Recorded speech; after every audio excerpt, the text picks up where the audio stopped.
Thursday, Steve and Chris were unsuccessful with their review. I kind of thought that may be the case. I spoke to people that I knew of that had spoken to people at the Treasury. There was too much money at stake for them to go back in the world. I think the shining light on all this maybe is that the Treasurer has changed.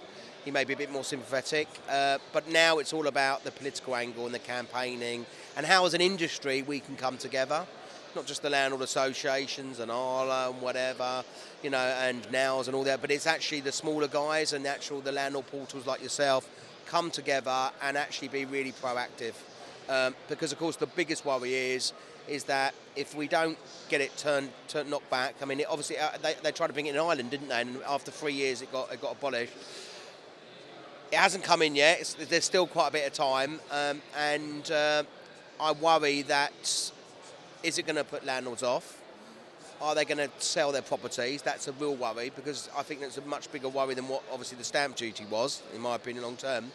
But I mean, is our rent's going to go up? Is it going to be pushed on to the tenants? And that's my biggest worry about all this. So I just think you've got to keep fighting. I've seen loads of political stuff that's happened in the past. I've been involved in stuff in the background. So you've got to keep doing what you're doing on the website. And I don't think it's a huge surprise that it didn't go through. I think a lot of people expected it not to happen, but disappointing, I guess, from a landlord perspective nonetheless. I think what we have to do, and get government to realise, is that landlords need to be part of the solution, and actually have been part of the solution to the housing crisis. It's just nobody's recognised them for it yet. They're not part of the problem.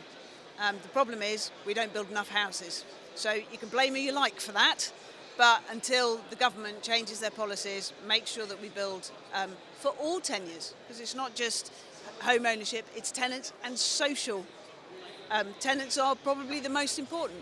And the biggest reasons why the rental market has grown so fast is because nobody built council houses and sold 2 million of them.